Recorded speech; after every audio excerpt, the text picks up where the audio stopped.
หู้จักการสำรวจบ้านแก้วแสดใกล้กับโครงการเขื่อนไฟฟ้าน้ำเสียงโดยทีมงาน EDL Gen วังมมมานี่ทีมงานจากสำนักงานใหญ่บริษัทผลิตไฟฟ้าลาวมหาชนหรือ EDL Gen พร้อมด้วยพนักงานจากเขื่อนไฟฟ้าน้ำเสียงได้ลงสำรวจบ้านแก้วแสดเมืองคูนแขวงเชียงขวางซึ่งเป็นบ้านหนึ่งที่ตั้งอยู่ใกล้กับโครงการเขื่อนไฟฟ้าน้ำเสียงเมื่อมาฮอดบ้านแก้วแสดแล้วทีมงานเฮาได้พบกับทานเบียร์เน่งเซ้งในบ้านแก้วแสดทานเบียร์เน่งได้กล่าวกับทีมงานว่าประชากรเกือบทั้งหมดของบ้านแก้วแสดเป็นชาวมงดำรงชีวิตที่ติดพันกับธรรมชาติอิงตามเอกสารที่รายงานต่อทีมงานสำรวจจาก EDL Gen และเขื่อนไฟฟ้าน้ำเสียงได้ให้ฮู้ว่าบ้านแก้วแสดมีประชากรทั้งหมดประมาณ 1,045 คนมี194หลังคาเรือนบ้านแก้วแสดแต่ก่อนมีชื่อว่าบ้านปุ๋งซึ่งตั้งถิ่นฐานอยู่บ้านปุ๋งแล้วได้ย้ายบ้านลงมาเต้าโฮมกันเพื่อเหตุการพัฒนาได้สะดวกได้ตั้งชื่อบ้านมาเป็นบ้านแก้วแสดบ้านดังกล่าวมีชื่อว่าแก้วแสดเนื่องจากบ้านดังกล่าวมีต้นแสดหลายมาจนถึงปัจจุบัน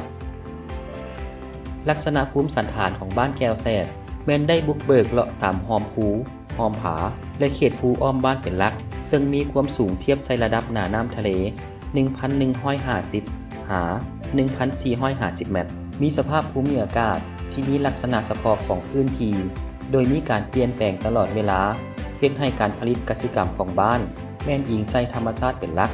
และกิจกรรมหลักของบ้านแม่นการปลูกฝังและเลี้ยงสัตว์เช่นปลูกกาแฟปลูกชาเขียวและเลี้ยงสัตว์งัวควายและแบะปัจจุบัน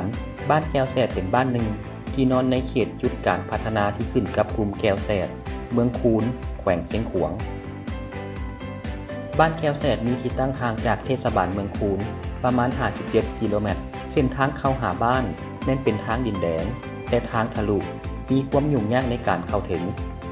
ทานเบียร์นิ่งได้กล่าวต่อทีมงานสำรวจว่าบ้านเพิ่นต้องการห้องการบ้านเนื่องจากปัจจุบันยังบ่มีห้องการบ้านและเสนอให้สร้างเส้นทางบางส่วนการรับรู้ปัญหาของชาวบ้านที่อาศัยอยู่บริเวณโครงการเขื่อนไฟฟ้าที่ EDL Gen คุ้มครองเป็นภาระหน้าที่สำหรับทีมงานเฮาต้องได้ปฏิบัติเพื่อที่จะได้รับรู้เกี่ยวกับความต้องการของชาวบ้านศักยภาพในพื้นที่ของบ้านเป็นหยังจากนั้นจึงเอาข้อมูลที่สัมภาษณ์เกี่ยวกับได้นั้นนำเสนอคันถึงเพื่อช่วยเหลือในต่อหน้า